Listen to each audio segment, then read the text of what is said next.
মুক্তিযুদ্ধ নিয়ে প্রচুর আবেগ দেখা যায় বাঙ্গু সুশীলদের। এরা আবেগে কাইন্ডা দেয়, মুক্তিযুদ্ধ নিয়ে গব্ব করে, কিছু কইলে ফস কইরা ওঠে, আর রাজাকার পাকিস্তানের দালাল বইলা গালি দেওয়া শুরু করে, কয় পাকিস্তানকে যুদ্ধ কইরা হারাইছি। কিন্তু সত্যিকারের যুদ্ধটা যে কয়দিন হয়েছে ইন্ডিয়ার সাথে, সেই যুদ্ধে এই সোকল মুক্তিযোদ্ধাদের কোনো উল্লেখযোগ্য ভূমিকা নাই। আমাদের সেক্টরগুলোর সরাসরি যুদ্ধে যেটুকু ভূমিকা আছে সেটাই গর্বের। ইস্ট বেঙ্গল রেজিমেন্টের 8টা ব্যাটালিয়ন নিয়ে আমরা সেক্টর তৈরি করি, আমরা সেটা জানি। যখন ইন্ডিয়ান আর্মি মুভ করলো বাংলাদেশের দিকে, তখন ইন্ডিয়ার 3টা ডিভিশনের সাথে আমাদের এই 8টা ব্যাটালিয়ন দিয়ে তৈরি যে সেক্টরগুলো, এগুলো ভাগযোগ করে দেওয়া হয়েছিল। কেউ মন খারাপ করেন না, সত্যিকার অর্থে আপনি যেটাকে মিলিটারি অপারেশন বা যুদ্ধ বলেন, সেখানে ফজা পাগলার মতো যারা বাংলাদেশে মুক্তিযুদ্ধ নিয়ে গব্ব করে, তাদের কন্ট্রিবিউশন ছিল প্রায় শূন্য। আমার কথা বিশ্বাস করার দরকার নাই। জেনারেল জ্যাকব মুক্তিবাহিনী নিয়ে তার বইয়ে কি লিখছে, জেনারেল জ্যাকবকে চেনেন তো, উনি পাক বাহিনীকে স্যারেন্ডার করাইছিলেন। স্যারেন্ডারের যে ছবিটা দেখেন, ওইটার মধ্যে দেখেন জেনারেল জ্যাকব প্রথম ইন্ডিয়ান জেনারেল যিনি ঢাকায় ঢুকছিলেন। উনি লিখছেন ওনার বইয়ে, মুক্তিবাহিনীর সদস্যদের অস্ত্র আর গোলাবারুদের সাথে পরিচিতি ছিল না। এটা আমরা দেখবো যে আসলে যে পরিচিতি ছিল না, তারা যে গপ্প করছে, সেই গপ্পগুলো যে ভুয়া, ওইটা দিয়েও প্রমাণ হয়।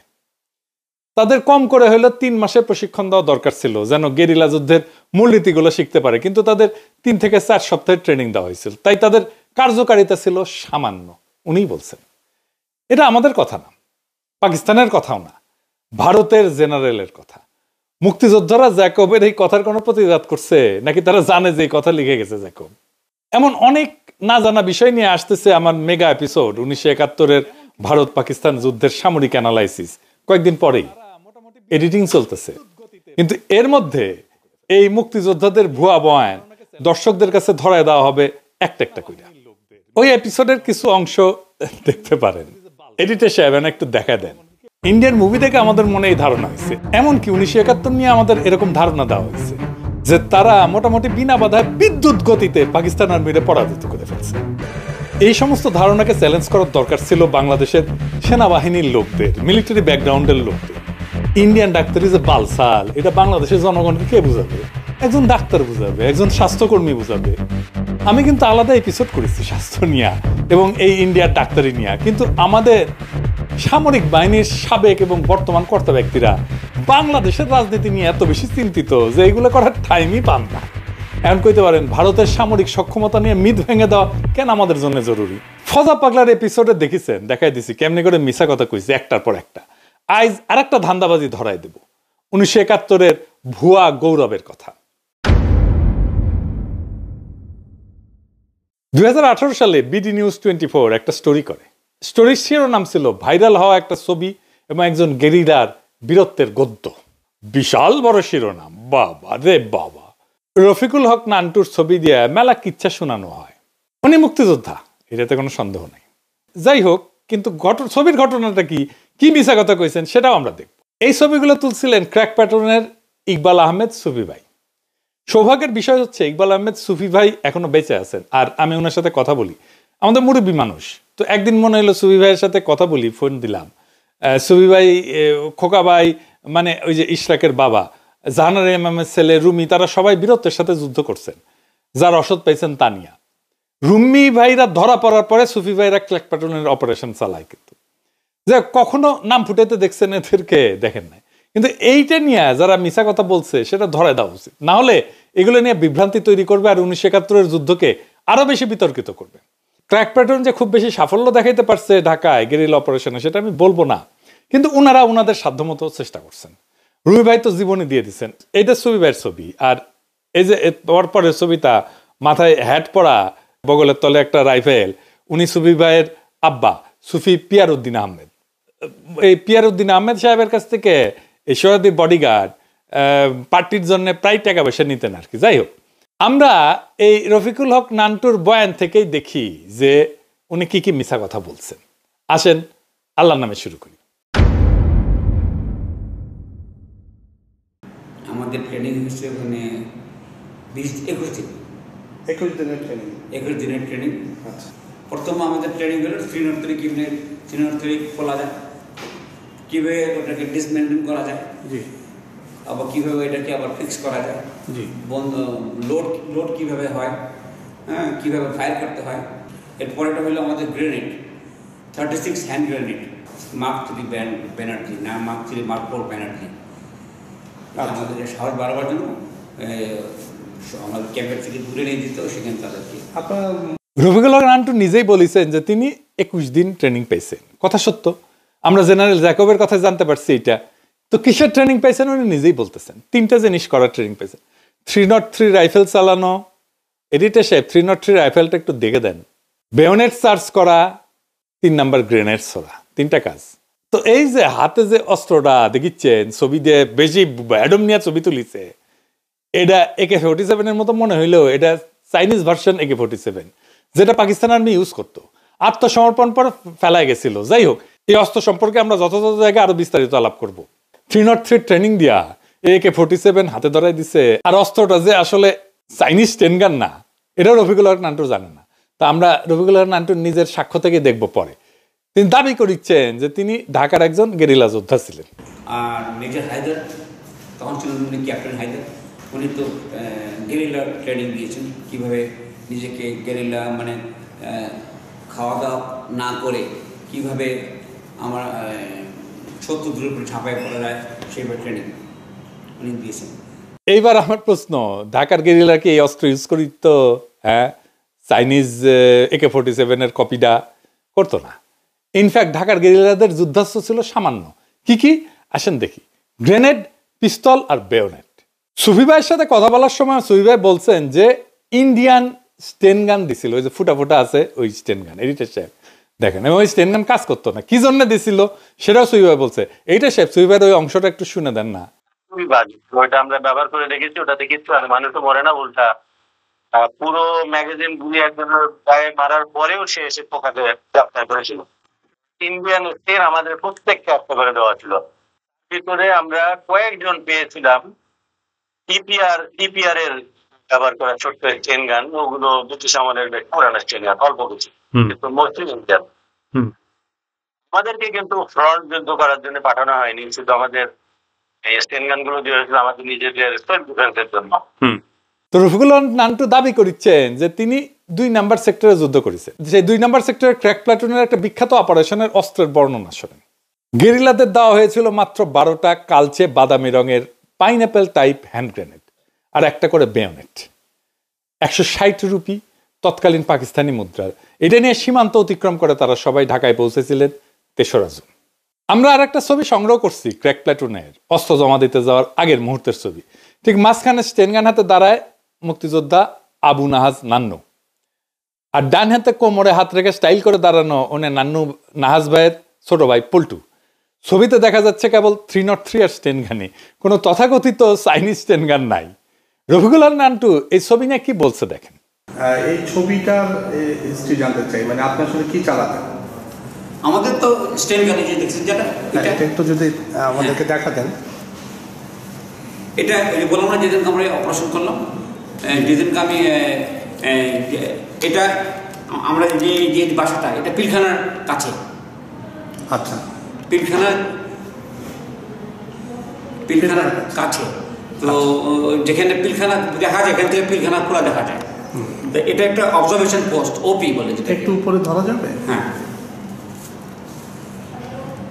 এটা অবজারভেশন ওপিতে একটা মেশিন গান, এটা জি, SMG submachine gun, machine gun. জি, এই মেশিন গানে এটা 3 ট্রাইপয়েড আছে, এরকম স্ট্যান্ড আছে, দেখছেন আপনার ক্যামেরার মতন স্ট্যান্ড আছে। মানে এটা আপনার ছবি? এটা আমার ছবি। আজিমপুরের পিলখানার কাছেই ছিল সহযোদ্ধা লস্করদের বাড়ি। চায়না বিল্ডিং বললে সবাই এক নামে চিনত, ওটা ছিল ঢাকার গেরিলাদের একটা অবজারভেশন পোস্ট। বাড়ির ছাদে স্ট্যান্ডে ফিট করা থাকতো মেশিন গান। আমরাও মাঝে মাঝে যাইতাম বাড়িটাতে। একদিন চাইনিজ স্ট্যান্ড গান নিয়ে বাড়ির ছাদে উঠছি, তখনই সহযোদ্ধা ইকবাল আহমেদ সুফি আমার 2টা ছবি তোলে, একটা স্ট্যান্ডে ফিট করা মেশিন গান পজিশনরত এবং অন্যটা স্টেন গান হাতে দাঁড়ানো, ওই ছবিগুলোর দিকে তাকালেই 71টা মনে পড়ে যায়। এই যে ক্র্যাক প্লাটুনের আরেক সদস্য লস্করদের বাসা, ওই বাসার ধারে কাছে ওনারা যাইতেন না। আর ওইখানে অবজারভেশন পোস্ট বসানো, এটা তো কোনো প্রশ্নই ওঠে না। অবজারভেশন পোস্ট বসায় প্রথাগত যুদ্ধে, গেরিলা অপারেশনে অবজারভেশন পোস্ট বসা কি করবে? মানে ওর দেখে কি করবে, মানে এখানে কি করবে শহরের মধ্যে?